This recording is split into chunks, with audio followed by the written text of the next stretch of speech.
सोचिए आपके सपने सिर्फ इसलिए तोड़ दिए जाएं क्योंकि आप किसी खास कैटेगरी से बिलोंग करते हो तो आपको कैसा महसूस होगा। ऐसा ही फीलिंग प्रत्येक वर्ष हजारों लाखों स्टूडेंट को होती है जब उनके अच्छे मार्क्स आने के बावजूद भी उनका एग्जाम में सिलेक्शन नहीं हो पाता है। तो स्वागत है आपका हमारे YouTube channel the Bihari podcast पे।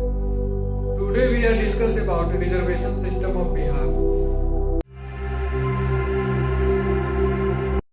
अमित एक जनरल कैटेगरी का स्टूडेंट है। उसने दिन रात एक करके पढ़ाई की और 95% मार्क्स लाया।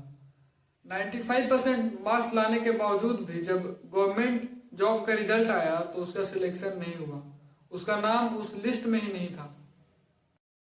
वहीं दूसरी तरफ उसका दोस्त जो 60% मार्क्स लाया था उसका बिना किसी प्रॉब्लम के सिलेक्शन हो गया, सिर्फ इसलिए क्योंकि उसके नाम में किसी खास कैटेगरी का नाम जुड़ा हुआ था। ये टैलेंट की जीत है या सिस्टम की हार है? क्या बिहार में जनरल कैटेगरी के साथ नाइंसाफी हो रही है? Focusing on Bihar, Patna High Court has scrapped the 65% reservation. बड़ी खबर, बिहार में आरक्षण कोटा बढ़ाकर 65% किए जाने का मामला। आइए समझते हैं आखिर बिहार का रिजर्वेशन सिस्टम कैसे काम करता है और जनरल कैटेगरी के लोग इसमें कहां स्टैंड करते हैं। तो स्टेट गवर्नमेंट के डेटा के अनुसार रिजर्वेशन सिस्टम का स्लैब कुछ इस तरीके का है। एससी को 16%, एसटी को 1%, ओबीसी को 39% और जनरल जो ईडब्ल्यू से बिलोंग करते हैं उनको 10% और जो जनरल ईडब्ल्यू से बिलोंग नहीं करते हैं उनको 0% रिजर्वेशन दिया जाता है। जनरल कैटेगरी के लिए सिर्फ 10% सीट्स, वो भी अगर आप ईडब्ल्यू से बिलोंग करते हो तब, मतलब 100 लोगों में से सिर्फ 10 लोगों को ही मौका दिया जाएगा। क्या ये फेयर है? आप क्या सोचते हैं? अपना ओपिनियन कमेंट्स में जरूर बताएं। बीपीएससी, एसएससी और बिहार के अलग अलग एग्जाम्स में जनरल कैटेगरी का कट ऑफ हमेशा सबसे ज्यादा होता है। अगर हाल ही में आए बीपीएससी प्रीलिम्स के एग्जाम के रिजल्ट के कट ऑफ की बात करें तो इसमें जनरल का कट ऑफ 91 मार्क्स पर गया है, वहीं एससी, एसटी, ओबीसी का कट ऑफ 70 to 80 मार्क्स पर गया है। इससे क्या लगता है कि जनरल कैटेगरी के साथ नाइंसाफी हो रही है? हाँ या ना, अपनी राय को कमेंट्स में जरूर बताएं। रिजर्वेशन सिस्टम के रेलेवेंस पर हमेशा से कुछ इस तरीके के सवाल खड़े होते रहे हैं। हमने इन सभी सवालों को गहराई से विश्लेषण करके इसे मुख्य 3 सवालों में बदला है जो स्क्रीन पर दिख रहा होगा।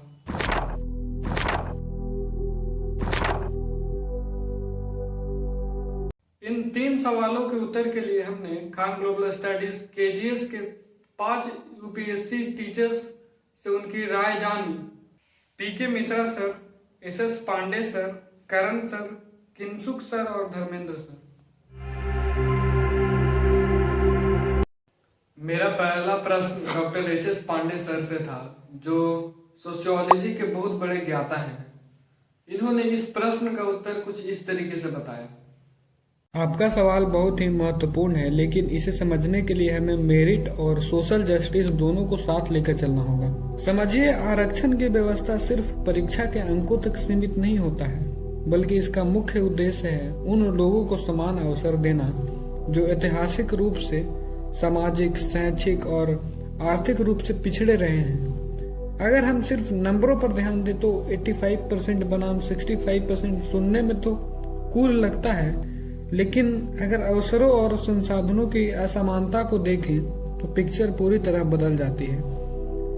उदाहरण के तौर पर एक ऐसे स्टूडेंट की कल्पना करें जिसको संसाधन, कोचिंग, स्कूल्स और अच्छे माहौल हमेशा अच्छे मिले, और वहीं दूसरी तरफ एक ऐसा छात्र जिसको जीवन भर संघर्ष करना पड़ा। उसको ना ही अच्छे स्कूल्स मिले, ना ही कोचिंग्स मिली और उसका पढ़ाई का माहौल भी उतना अच्छा नहीं था। इसको देखते हुए आपको क्या लगता है कि दोनों के लिए एक बेंचमार्क सेट करना सही होगा? यही असमानता को दूर करने के लिए आरक्षण की व्यवस्था बनाई गई। अब सवाल यह है कि क्या यह सिस्टम परफेक्ट है? शायद नहीं। क्या इसे और बेहतर बनाया जा सकता है? बिल्कुल।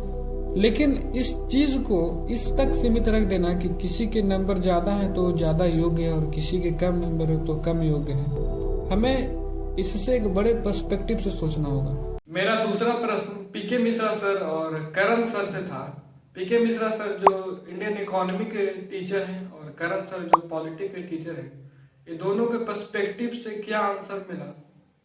उन्होंने बताया कि आपका जो सवाल है वह सिर्फ प्रशासनिक नीति का नहीं है, बल्कि एक गहरी सामाजिक और संवैधानिक बहस का मुद्दा है। लेकिन पहले मैं आपसे एक सवाल पूछना चाहता हूँ, क्या आपको लगता है कि आर्थिक कमजोरी और सामाजिक भेदभाव समान है?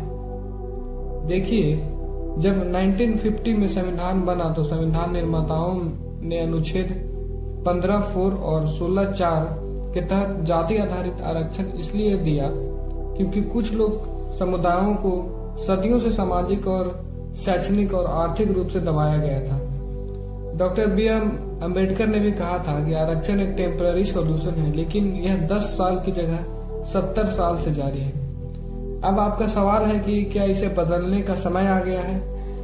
2019 में सरकार ने 10% EWS रिजर्वेशन लागू किया था, जिसमें गरीब सामान्य वर्ग को लाभ मिला। इसका मकसद यह था कि आरक्षण सिर्फ जाति तक सीमित न रहे, बल्कि आर्थिक रूप से भी कमजोर लोगों को भी अवसर मिले। लेकिन क्या सिर्फ आर्थिक आधार पर आरक्षण देना सामाजिक असमानता को खत्म कर सकता है? सोचिए, गरीब ब्राह्मण और गरीब SC ST की व्यक्ति की सामाजिक स्थिति क्या समान है?